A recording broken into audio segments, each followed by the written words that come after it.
여러분들도 뉴스를 통해서 들으셨거나 또는 직접 보신 분들도 있을 것 같아요.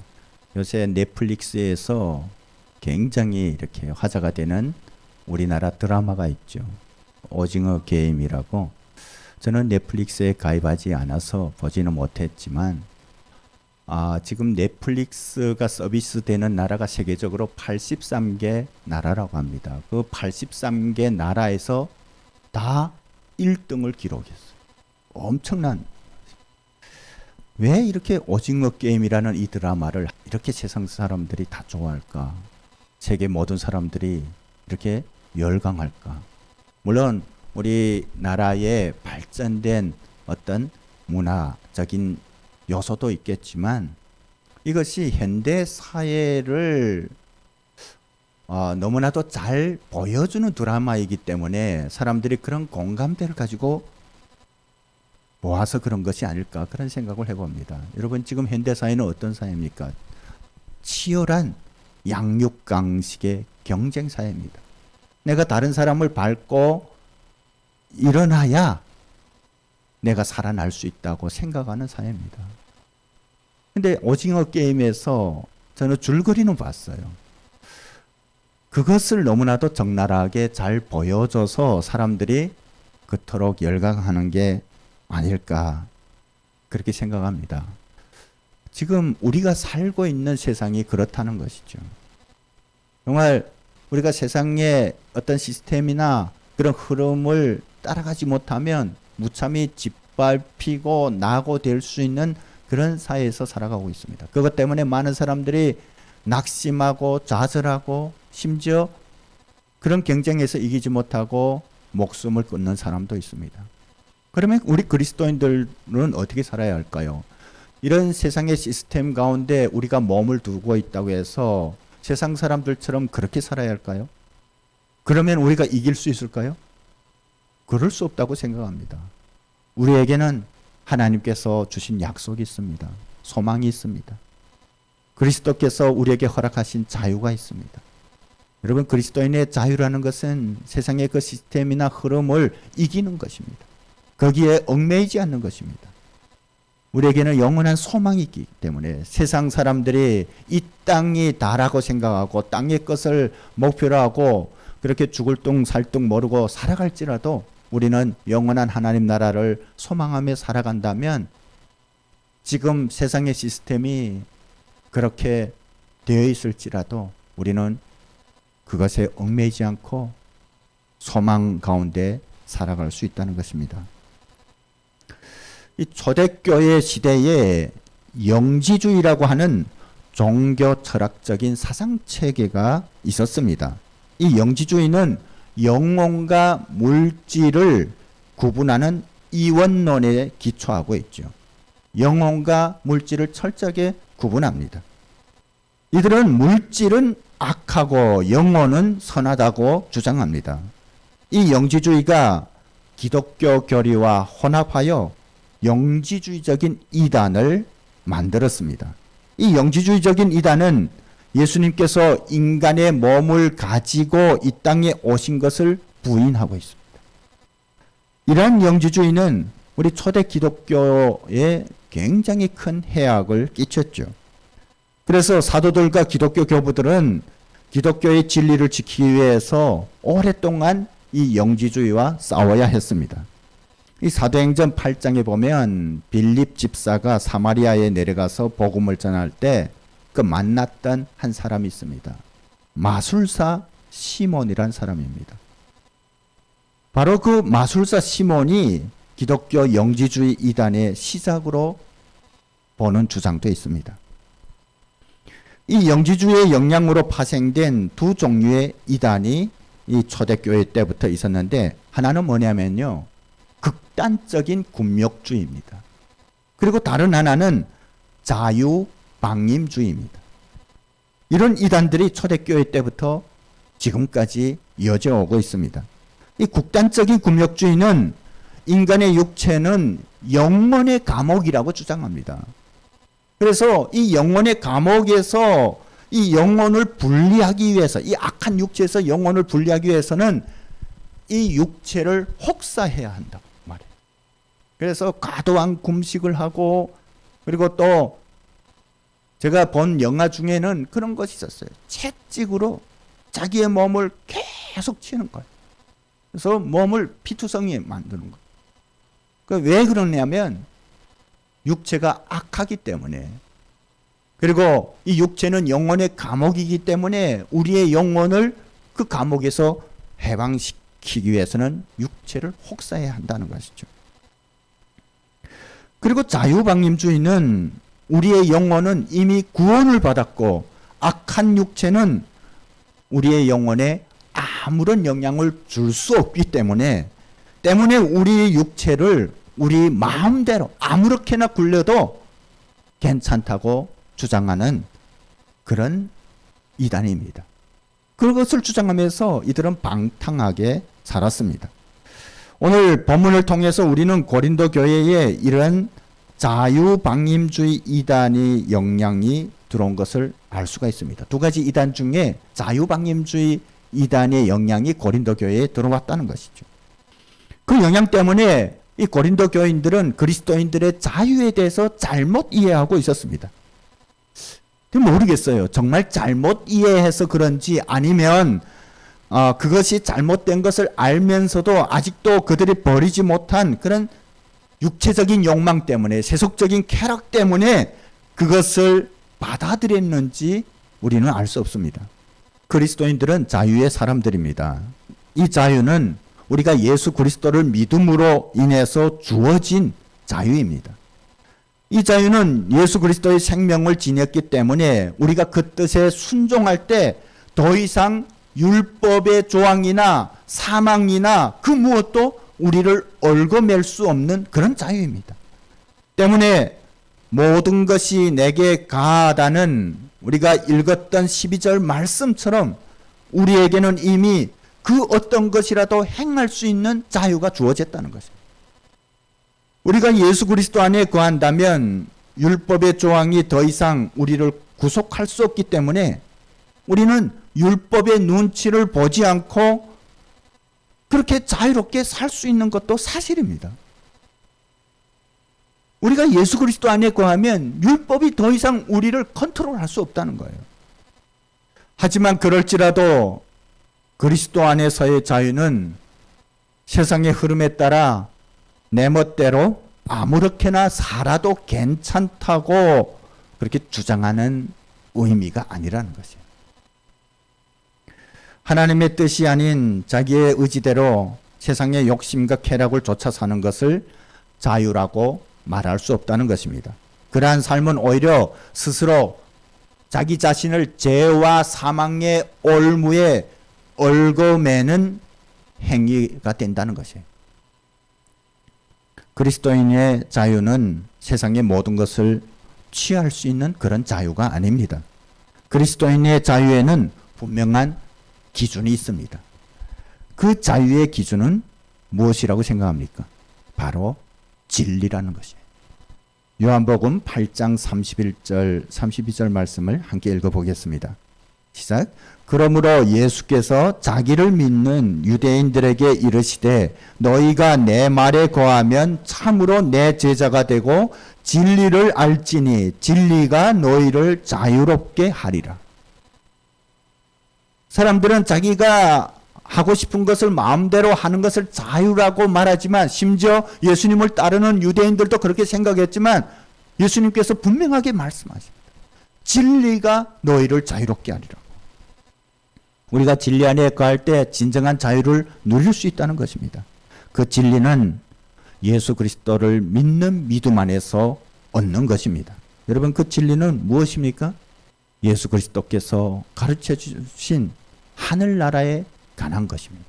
그리고 주님께서 이 땅에서 보여주신 그 고귀하고 거룩한 삶입니다. 그리고 우리의 죄를 대신 지시고 십자가에서 죽으시고 다시 사신, 그리고 또 우리가 예수 그리스도를 믿을 때 우리에게 영원한 생명을 주신다는 그런 약속입니다. 그 진리 안에서 그 뜻대로 순종하면서 행할 때 우리는 비로소 진정한 자유를 누릴 수 있다는 의미입니다. 그 진리의 말씀대로 살아가는 것이 진정한 자유라는 뜻입니다. 이렇듯 내가 예수 그리스도를 믿고 구원을 받았다고 할지라도, 또 교회를 다니고 또 예배를 드린다고 할지라도 하나님의 말씀이 아닌 자기의 생각과 자기의 기준과 자기의 방법과 그리고 자기의 의지대로 행동하는 것은 결코 자유라고 말할 수 없다는 것입니다. 여러분, 세상이 원한다고 해서 또 세상의 흐름이 그렇다고 해서 거기에 따라가는 것은 결코 자유가 아니라는 것이죠. 그런데 고린도 교회의 사람들은 그렇게 행동하는 것을 자유라고 착각했습니다. 세상이 원하고 또 세상의 흐름이 그렇고 또 이젠 자기들이 예수님을 믿고 구원을 받았고 구원받은 사람들에게 성경이 자유가 주어진다고 말씀하고 있기 때문에 자기들이 세속적인 욕망이나 쾌락을 추구하는 것도 그리스도인의 자유라고 스스로 치부해버린 것입니다. 이러한 잘못된 자유가 고린도 교회 안에 흘러들어와서 진정한 그리스도인의 자유를 무너뜨려 갔다는 것입니다. 여러분, 이 시대도 마찬가지입니다. 지금 그리스도 안에서 진정한 자유가 아닌 세속적인 자유가 교회 안에도 많이 흘러들어왔습니다. 사람들은 자기가 몸을 담고 있는 이 세상 가운데서 그 잘못된 자유의 정당성을 찾으려고 애쓰고 있습니다.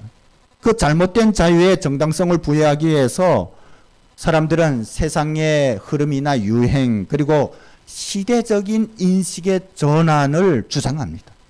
그것을 근거로 내세우고 있죠. 그래서 그들은 말합니다. 지금 어느 때인데, 지금 어떤 시대인데 2000년 전의 주장을 아직도 주장하냐. 그러면서 이렇게 성경 말씀을 그대로 주장하는 사람들에 대해서 뭐라고 말합니까? 꼴통이라고 말해요. 손가락질해요. 그들은 진리도 시대에 따라서 변하는 것이라고 주장합니다. 이 세상뿐만 아니라 심지어 교회 안에서도 그런 목소리들이 나오고 있다는 것입니다. 교회 안에서도 이 포스트 모더니즘 시대에 이 시대와 타협하지 않으면 교회가 설 자리를 잃는다고 주장합니다. 그래서 그것을 우리가 타협하지 않으면 다음 세대에 교회가 사라질지도 모른다고 우려하면서 세상과 타협하기를 권하고 있습니다. 어쩌면 10년 또는 20년 후에 이 세상의 헛된 자유에 대한 정당성을 부여하기 위해서 성경이 죄악이라고 지정하고 있는 그런 말씀들이 우리가 가지고 있는 이 성경에서 삭제될지도 모른다는 거예요. 여러분, 이것이 먼 미래의 소리가 아닙니다. 어쩌면 이미 우리 주변에서 이러한 요구들이 나오고 있음을 우리는 알 수가 있습니다. 우리가 지금 그런 소리들을 듣고 있어요. 지금 최근 이 시대 가운데 가장 크게 화제가 되고 있는 것이 뭡니까? 동성애입니다. 이 동성애만 봐도 우리는 알 수가 있습니다. 세상은 교회를 향해서 지금 어느 때인데 동성애를 죄라고 말하고 동성결혼을 반대하느냐, 그렇게 생각하는 노이들이 시대적으로 뒤떨어진 사고를 가지고 있다, 그렇게 말하고 있어요. 그러면서 지금 서방 국가들에서 동성애를 인정하고 동성결혼을 합법화하는데 우리도 그것을 따라가야 된다고 주장합니다. 그런데요, 이 세상이 이렇게 그냥 주장하는 것이 아니에요. 그들에게는 치밀한 계획이 있어요. 왜냐하면 그 배후에는 사탄이 있기 때문에 그렇습니다. 교회를 봐라. 교회가 얼마나 많은 문제를 가지고 있는데 그런 문제가 많은 너희가 뭐 동성애를 죄라고 말하느냐, 그렇게 말하고 있어요. 그것은 뭐냐면요, 교회가 가지고 있는 문제를 우리가 눈 감아 줄 테니 너희도 그렇게 하라는 거예요. 그렇게 해서 너 좋고 나 좋고 우리가 하고 싶은 것을 하는 것이 자유라는 것이죠. 그러나 이것은 하나님의 진리를 무너뜨리는 무서운 것입니다. 우리는 그것을 알아야 합니다. 우리가 여기서 분명히 해야 할 것이 있습니다. 물론 교회에도 우리 믿는 자들에게도 여러 가지 문제들이 있지요. 여러분, 우리가 문제가 있다고 해서, 교회가 어떤 문제를 안고 있다고 해서 죄가 안 됩니까? 죄는 여전히 죄가 되는 거예요. 우리가 그렇게 생각해서가 아니라 하나님께서 죄라고 말씀하시기 때문입니다. 때문에 동성애가 죄라는 데에는 변함이 없다는 것이에요. 그것이 곧 진리라는 것입니다. 여러분, 교회 안에 여러 가지 문제들이 있다고 해서 그것을 덮어두고 타협하는 것이 아니라 그럴지라도 죄를 죄라고 말할 수 있어야 한다는 것입니다. 마찬가지로 교회가 안고 있는 여러 가지 허물과 잘못들을 덮어두려고 하는 것이 아니라 그것을 죄로 인정하고 돌이킬 수 있어야 합니다. 그러지 못하기 때문에 이 세상의 요구에 교회가 위축돼 가지고 이 바른 소리를 못하는 거예요. 왜 그렇습니까? 자기들의 허물을 감추려고 하니까, 그것을 돌이키지 아니려고 하기 때문에 그런 것입니다. 때문에 우리 그리스도인들과 교회가 먼저 하나님 앞에서 정직하고 거룩하고 성결한 삶을 살아야 하는 것이죠. 우리가 먼저 세상의 빛과 소금이 될 때 우리는 비로소 이 세상을 향해 하나님의 진리를 선포할 수 있는 것입니다. 여러분, 우리가 성경에서 말하고 있는 동성애를 비롯한 죄를 죄라고 말하는 것은 결코 그 사람들을 혐오하거나 미워하기 위한 목적이 아닙니다. 우리는 죄는 미워하지만 사람은 사랑해야 하는 것이죠. 그들을 미워하기 위해서가 아니라 불쌍히 여기고 그들이 그 잘못된 행동에서 벗어나서 구원을 받고 더욱이 하나님 안에서 진정한 자유를 누리게 하기 위해서 우리는 분명히 죄를 죄라고 말할 수 있어야 한다. 그것에 대해서 시종일관하게 외칠 수 있어야 한다는 것입니다. 세상 사람들은 인간이 본능에 따라 행동하는 것이 하나님이 우리에게 주신 자유라고 주장합니다. 그러면서 인간이 본능이나 욕구에 따라 행동하는 것을 이렇게 교회가 지적하고 속박하는 것이 인권을 유린하는 행동이라고 말하기도 합니다. 이러한 모습은 그때나 지금이나 마찬가지인 것 같습니다. 초대교회 때 고린도 교회에서도 그러한 주장들이 있었다는 것이죠. 고린도 교인들은 그렇게 억측하고 있습니다. 오늘 본문 말씀에서 보면 그들은 먹는 것이 육체의 본능이기 때문에 당연히 먹어야 한다고 말합니다. 여러분, 그 말이 사실입니까? 사실이에요.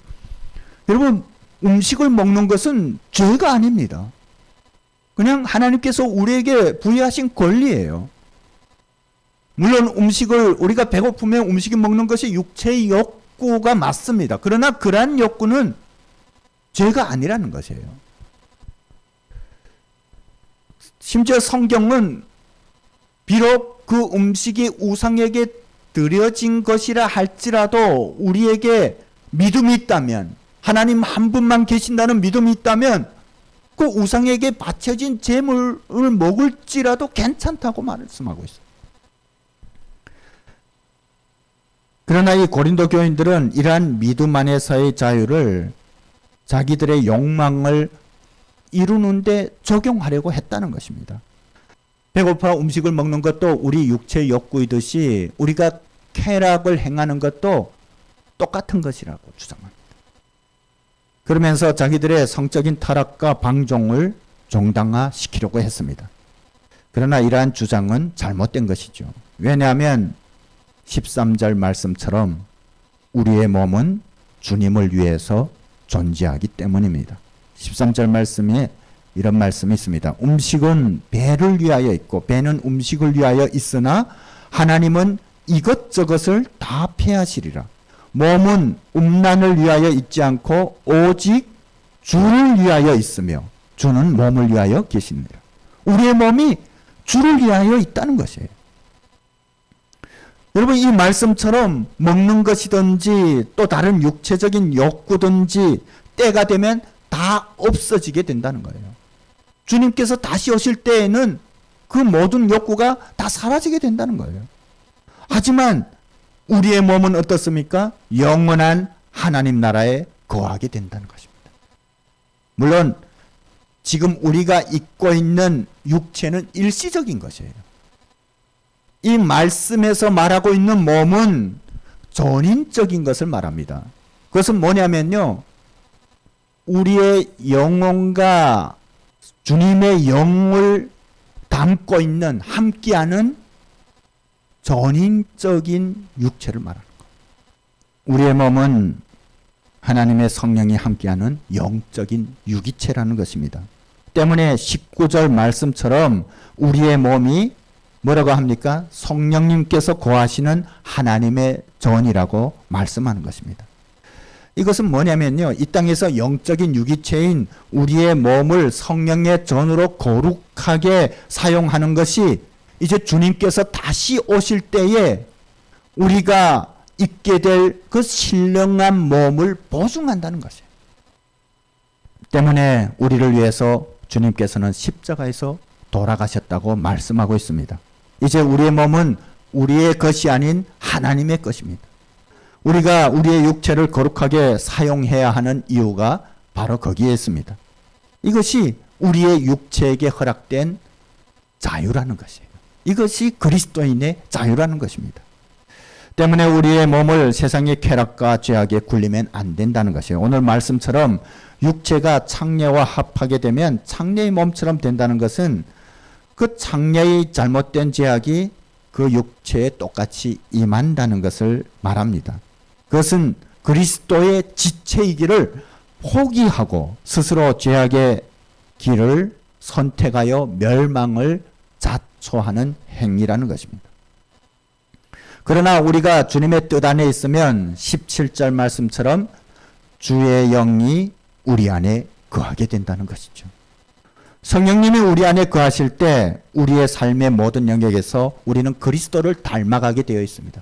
그분의 성품을 따라가게 되어 있습니다. 그리고 더욱이 우리의 삶 가운데 하늘로부터 오는 하나님의 기쁨과 평강이 임하게 된다는 것이죠. 이것이 우리에게 세속적인 자유가 진정한 자유가 될 수 없음을 하나님께서 교훈하시는 것입니다.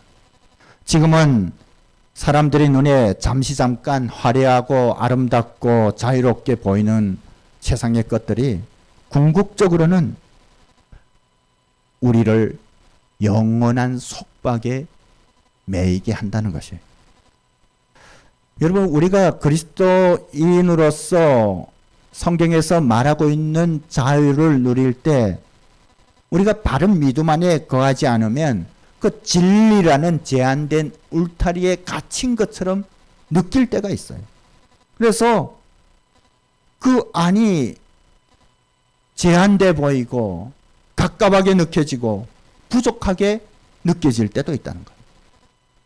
왜 그렇습니까?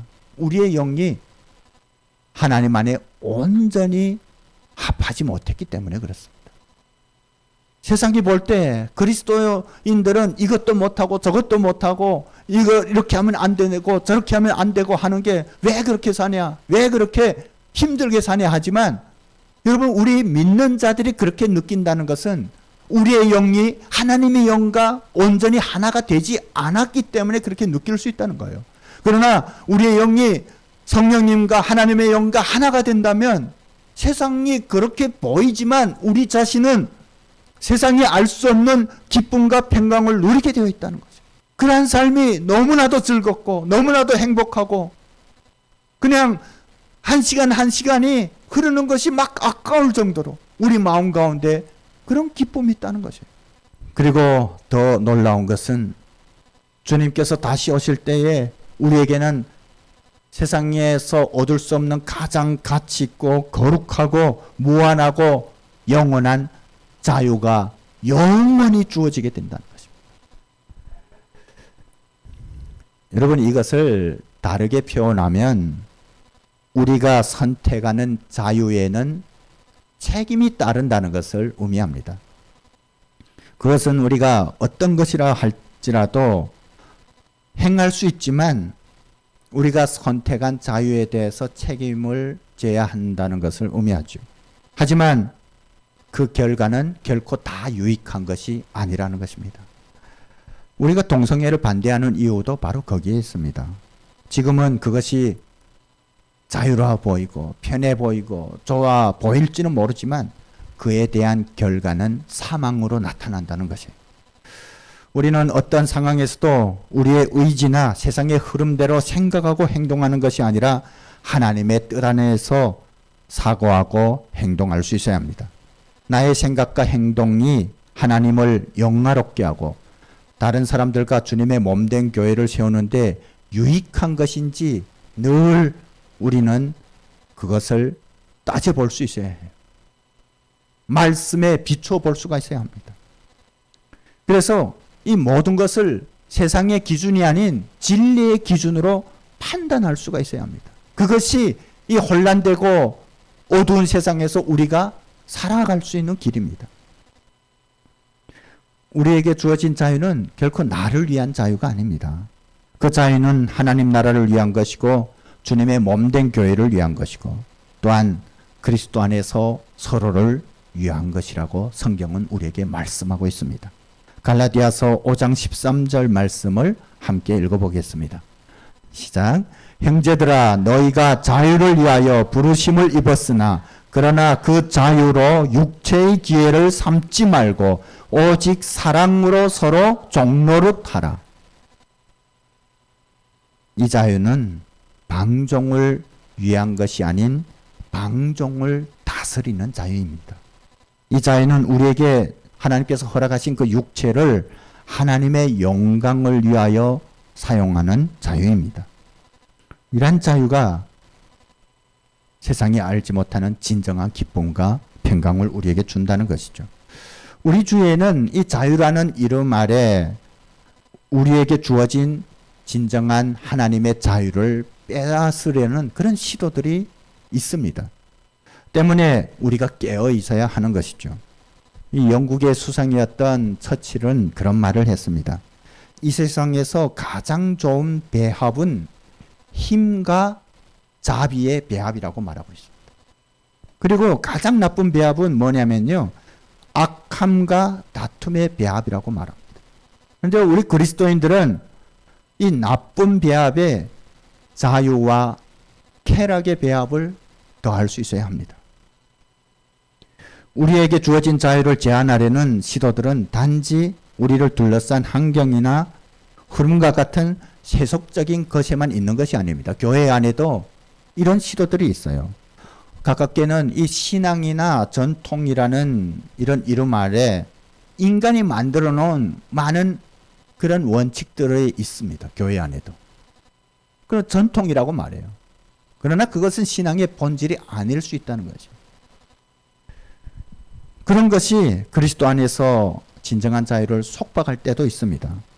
그리고 종교적인 명목으로 만들어 놓은 이런 규칙들 때문에 우리의 가정에서 또한 우리의 자녀들에게 소중한 자유와 그 가치를 속박할 때도 있다는 것입니다.